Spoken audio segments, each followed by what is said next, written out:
Hey, how's it going everybody? I hope you're all good. My name is Peter Gargan, and for this video, I'll be talking about the newest trailer for Pikmin 4 that drops during the latest Nintendo Direct. Let's not waste any more time and get right into it. We can immediately confirm that our player character is in fact not Brittany, like I had previously speculated, but someone entirely new. On top of that, it looks like we have an entirely new crew, much like what Pikmin 3 did.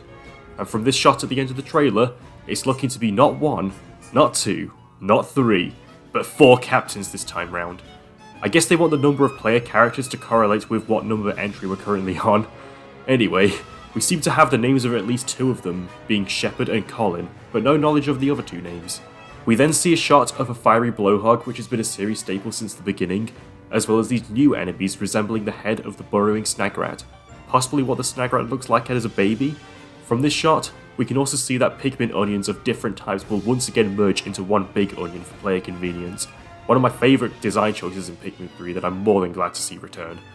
Once we get into the real meat of the gameplay, we can immediately see that the camera is much closer to the action this time round, as the screenshot from the initial reveal indicated, and I think it's safe to say that it will help make the various creatures you encounter much more intimidating when their grander sizes are put into this kind of perspective.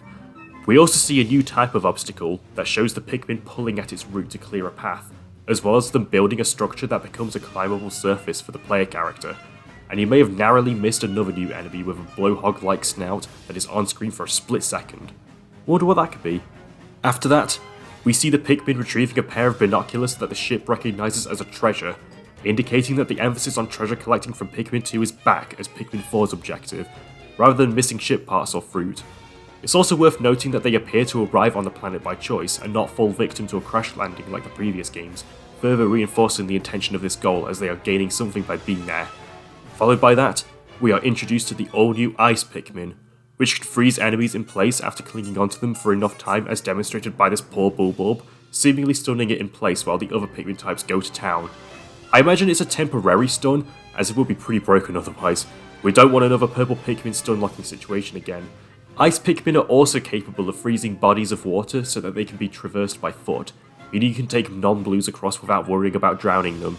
Now, onto the other big attraction here, and that is the introduction of Oatchi, a dog-like companion that seems to lend a helping hand in various ways, such as a charge attack that smashes through this wall of pottery, an action that likely has a button dedicated to it, as well as the ability to drag objects around without the need of multiple Pikmin, in a similar fashion to those gosh darn bread bugs. We have yet another method of water traversal in the form of hopping on Oatchi's back with a few Pikmin as it adorably paddles across. It looks as if cave exploration from Pikmin 2 is making its grand return, as the next shot indicates. Oatchi also has the ability to sniff out treasures, or, in this case, an unconscious explorer that greatly resembles Alf from Pikmin 3. Although we don't see their face, the antennae is glowing light blue, which makes me believe it could be Alf, but I could always end up being wrong about this, of course.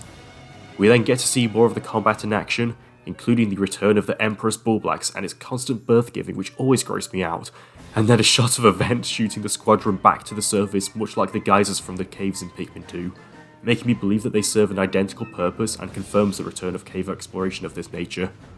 We get a confirmed release date of July 21st, followed by a little teaser at the end of a Bulborb's eyes glowing red during nighttime, which could imply that we will now be able to explore during nighttime, with monsters potentially becoming more dangerous, making navigation much riskier, yet probably more rewarding too. Personally for me, Pikmin 4 is actually higher than The Legend of Zelda Tears of the Kingdom in terms of my most anticipated Nintendo title for this year.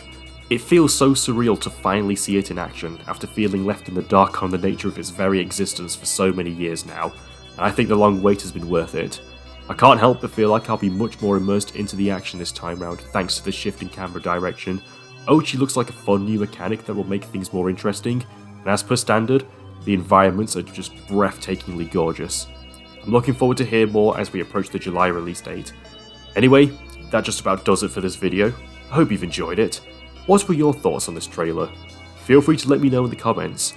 Also, if you're new here, don't forget to subscribe to the Peter Gargan channel for more content on the world of Nintendo, or other games that I happen to be interested in talking about.